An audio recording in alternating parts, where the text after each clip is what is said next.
Hi అండి. Welcome to Usha memes live channel. ఎలా ఉన్నారు? అందరూ బాగున్నారా? అందరూ బాగుండాలి, అందులో నేను ఉండాలండి.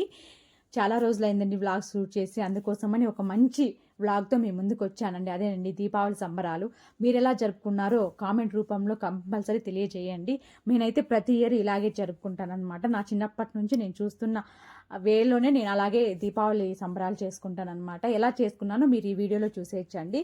దీపావళి రోజు పొద్దునే ఒక సిక్స్కే లేచి ఇంటి ముందర అలికి అక్కడ ముగ్గు వేసి కలర్లన్నీ వేసిన తర్వాత ఆవు పేడ తీసుకొచ్చి అండి ఒక 5 గొబ్బెమ్మల, అంటే మేము గొబ్బెమ్మలు అంటాం, 5 గొబ్బెమ్మలు పెట్టి దాంట్లో మధ్యలో దీపం పెట్టి, యాక్చువల్గా అయితే నేను చిన్నప్పటి నుంచి చూస్తున్నా, మా అమ్మ వాళ్ళు కానీ మా అమ్మమ్మ కానీ మా చుట్టుపక్కల వాళ్ళు కానీ ఈ పండుగ వచ్చిందంటే తంగెడు పువ్వులు లేదంటే గుమ్మడి పువ్వులతో గొబ్బెమ్మలను పూజ చేస్తారండి. నాకు ఇక్కడ అవైలబుల్ లేకపోతే ఇంట్లో ఉన్న చామంతి పువ్వులతో నేను అలంకరించి పసుపు కుంకుమ పెట్టి గొబ్బెమ్మలను పూజించాలండి. మనం చాలా వరకు ప్రకృతినే దైవంగా భావిస్తాం కదా, ఇలా అన్నమాట.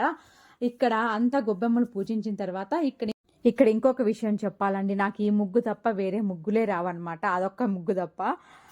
తర్వాత స్నానం చేసి నోములు నోచుకోవాలండి. గౌరీ నోములు అని ఉంటాయన్నమాట. అమావాస్య రోజే నోముతాము. దీపావళి అమావాస్య ఉన్న రోజు మేము నోముకుంటామండి. చాలా వరకు వారాల నోములు కూడా ఉంటాయన్నమాట. అలా కాకుండా మాకు పండుగ రోజే నోములు ఉన్నాయన్నమాట. అందుకోసం అని చెప్పి నోము నోచుకోవడానికి ఏమేమి కావాలో అవన్నీ తీసుకెళ్ళామండి.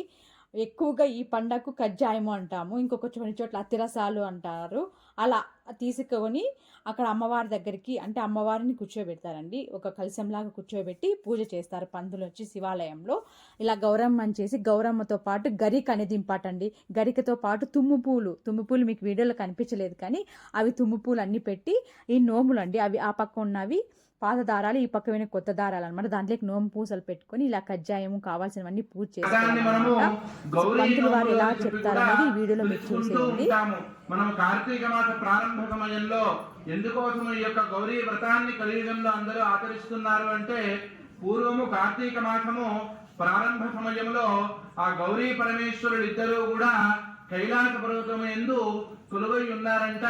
ఆ విధంగా కొలువైనటువంటి ఆ గౌరీ సమేత పరమేశ్వరుణ్ణి అందరము కూడా దర్శనము చేసుకుని మన శక్తి కొద్దీ పూజ చేసుకుని వద్దాము, కార్తీక మాసం ప్రారంభమవుతోంది కదా అని యక్షులు, గంధర్వులు, దేవతలు, ఋషులు అందరూ కలిసి కైలాస పర్వతానికి బయలుదేరి వెళ్ళారంట. ఆ విధంగా కైలాస పర్వతానికి బయలుదేరి వెళ్ళిన తర్వాత అక్కడ గౌరీ సమేతుడైనటువంటి పరమేశ్వరుడు కొలువై ఉండి అందరినీ అనుగ్రహిస్తూ ఉన్నారంట.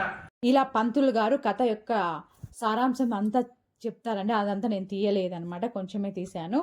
ఆ కథ అయిపోయిన తర్వాత గౌరమ్మ అని అలాగే మనం పూజించిన నోములు దారాలని మనం చేతికి కట్టుకోవాలి. గౌరమ్మను స్వామివారికి ఇచ్చేయాల, లేదంటే పారే నీళ్ళల్లో కూడా మనం వేయచ్చు అనమాట. నేను పారే నీళ్ళల్లో వదిలిపెట్టాను అనమాట. నేను పూజించుకున్న గౌరమ్మని నోము దారాలని నేను కట్టుకున్న పాతవి మనం అలాగే పెట్టుకోవచ్చు, లేదంటే స్వామివారి దగ్గర ఇవ్వచ్చు అనమాట.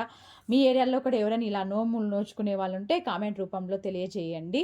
నోములు అయిపోయిన తర్వాత ఈవినింగ్ టైంలో ఇలా దీపాలు పెట్టుకొని నేను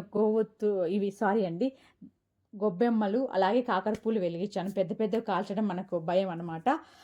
నా కొడుకు అయితే టపాసులు కావాలని చెప్పి మార్నింగ్ నుంచి సతాయిస్తాడు. దీపావళి రోజు వాడు మాత్రం కాల్చాడండి. ఇట్లా కింద వేస్తే పడిపోతాయి చూడు, సౌండ్ వస్తాయి చూడు, అవి తప్ప వేరేవి కాల్చాడు. కానీ వానికి టపాసులు కావాలా. వేరే వాళ్ళకి ఇచ్చి ఇంట్లో, లేదంటే ఇంట్లో వాళ్ళు ఎవరైనా పెద్దవాళ్ళు కాల్చిస్తా అంటే వీడు హ్యాపీగా ఫీల్ అవుతాడు. లేదంటే పక్కింటి వాళ్ళకో వాళ్ళ ఫ్రెండ్స్కి ఎవరైనా ఇచ్చి వాళ్ళు కాలుస్తా అంటే వీడు హ్యాపీగా ఫీల్ అవుతాడు అనమాట. వీడు మాత్రం కాల్చాడు, వీడికి అంత భయం. చూడండి, ఇలా కింద వేస్తే టపక్క మన సౌండ్ వచ్చేది తప్ప వేరేటివి కాల్చాడు అనమాట. అలాంటి పిల్లలు మీ ఇంట్లో ఉంటే కూడా కామెంట్ రూపంలో తెలియజేయండి. ఇంకొక విషయం అండి, దీపావళి అయిపోయిన మరుసటి రోజు మటన్ అనమాట, పొళ్ళు అంటారు. ఏంది దీపావళి రోజు నోములు అంటారు, మళ్ళీ మటన్ చూపిస్తున్నారు అనుకోద్దండి. ఇది దీపావళి మరుసటి రోజు మా ఊరు సైడ్ ఎట్లా అంటే చీటీలు వేస్తారండి. 1 yearకి ఒకసారి చీటీలు వేసుకొని 1 year తర్వాత ఆ అమౌంట్తో పొట్టేలు తీసుకొచ్చి కోసి ఇలా భాగాలుగా వేసి ఎవరెవరికి మనం చీటీ వేసి ఉంటాం ప్రతి ఒక్కరు ఇలా ఒక భాగం తీసుకెళ్ళాలన్నమాట వేసిన వాళ్ళు. ఇదైతే చాలా అండి, మనం పెట్టే కాస్ట్కి మనం ఇచ్చే అమౌంట్కి చాలా అసలు ఎక్కువ మటన్ వస్తుందన్నమాట. ఇలా జరిగిందండి మా ఈ దీపావళి సంబరాలు. మీరు ఎలా జరిగాయో కామెంట్ రూపంలో తెలియజేయండి. మరొక్కసారి అయిపోయిన దీపావళి శుభాకాంక్షలండి. Bye bye.